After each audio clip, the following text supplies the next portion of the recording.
Yo, what's up? It's Nick here with Living Rich. Today I am doing a lot of skating in preparation for...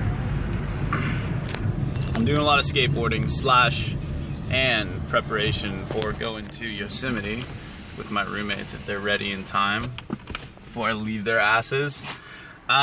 Today the video is about dark meat. I wanted to do this video the other day, and it was kind of spurred on, inspired really by an article that I read about a business owner. I forgot who, the guy who started Slack. It's like an online business program, and he made a comment in there about liking chicken hearts and liking and how he did not, and like how chicken hearts were dark meat, and how he did not trust people who did not like dark meat because he said that they were fooling themselves. So today's video, what I am talking about is dark meat and why you should eat dark meat. And not even just like the chicken legs, but the chicken organs and the chicken vitals. From my experience, it has a very deep minerally taste, and it gives like a very deep, nourishing feeling, like a very good energy as well. The energy of organ meat, like the dark, really centered energy, is very reliable. I think that's my favorite way to describe it. It's like, I want to do something, and if I eat that, I know I will have energy. Like, I know I'll have energy on standby, ready to go. I'm not going to have to hype myself up. There's not going to be like a big, long warm-up period. It's going to be available to me. Also, I kind of feel like your life, or life in general of any individual, reflects the food they eat in a few different ways. Like how flavorful it is, I would say, reflects how flavorful a person is and how flavorful the experiences are in their life. And the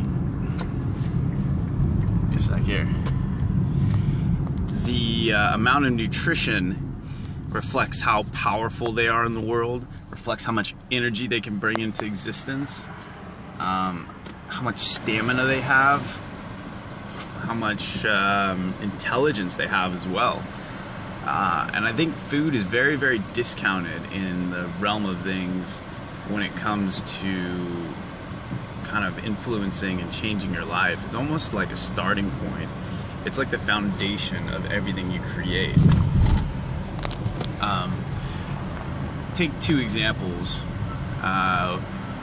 One of a really rich, a really expensive house, a really expensive car, and a really, beautiful wife, for example, or a beautiful husband, whether you're a male, woman, or gay or straight or whatever, and put yourself in that situation.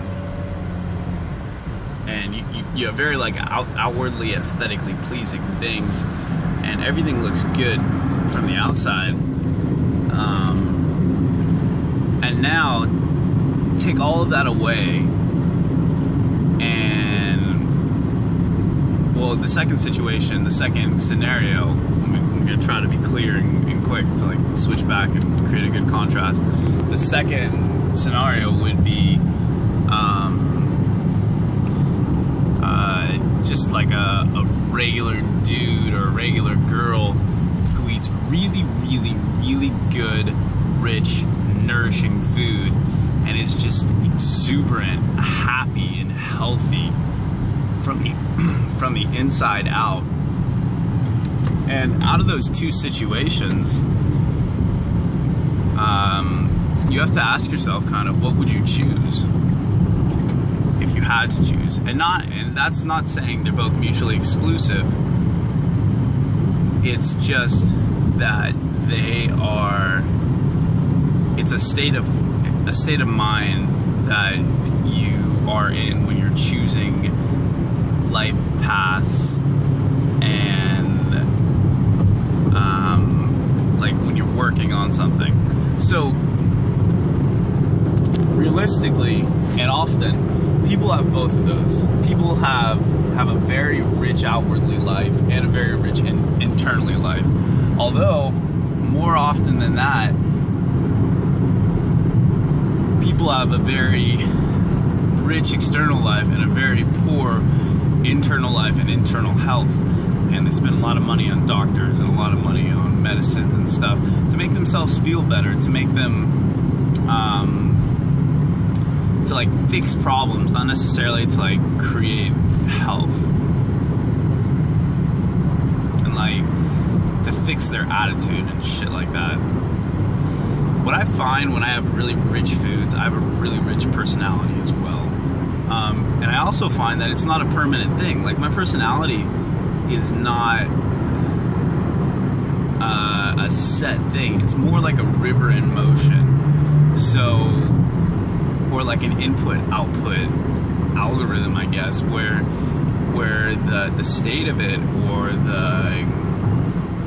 the clarity of my river, my personality river, and the power of it depends on the food or the input that I'm putting into it, or into my body.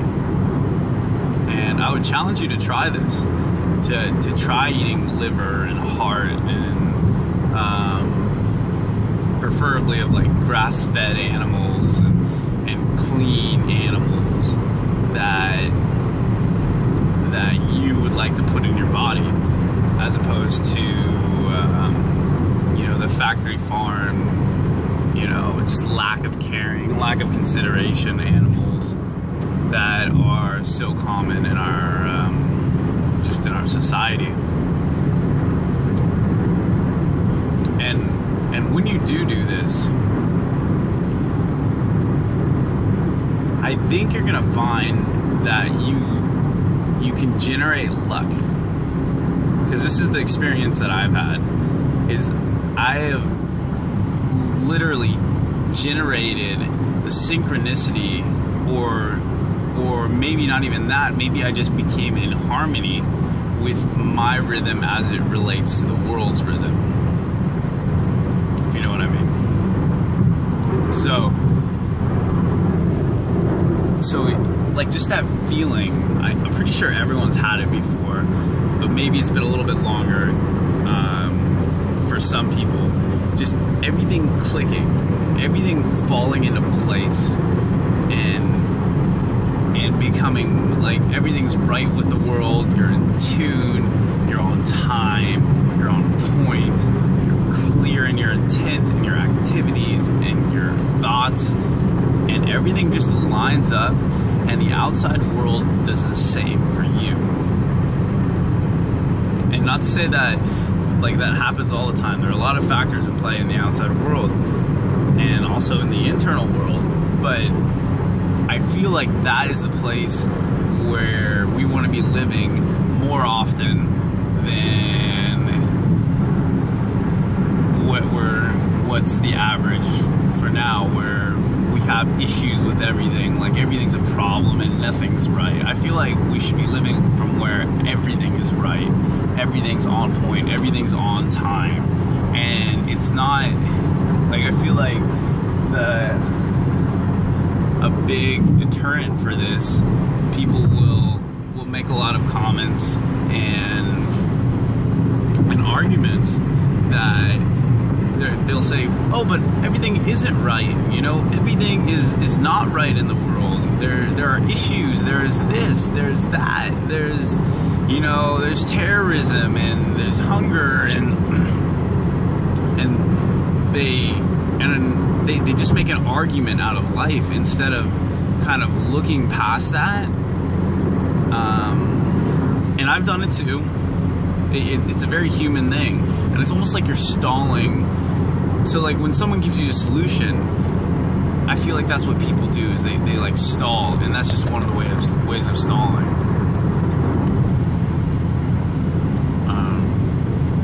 just going through, trying it for themselves, seeing if it works out for them, seeing if there is any validity to it, and if it can really improve their lives and really help their lives.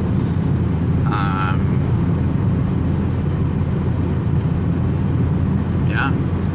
Most of the time people don't know what it's like to live a really, really good life. And I'm not even going to say that's sad. I mean, it's just how it is. Like, in today's reality, we expand so quickly with so little regard to our quality of life.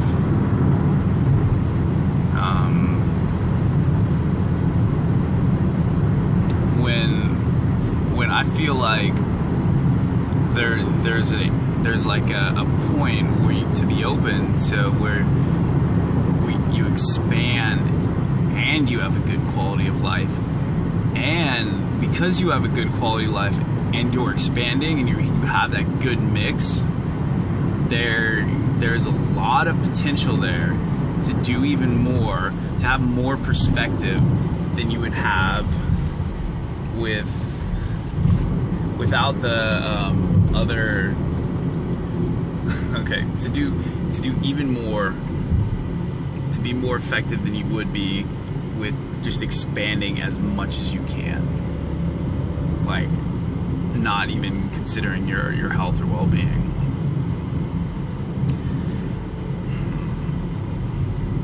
But what do you think? I mean, maybe there's an even better way than that. I mean, this is just like one point of view that I found, and I would challenge you to start thinking for yourself. And I'm not sure you already do that, but start thinking for yourself and look at different ways, different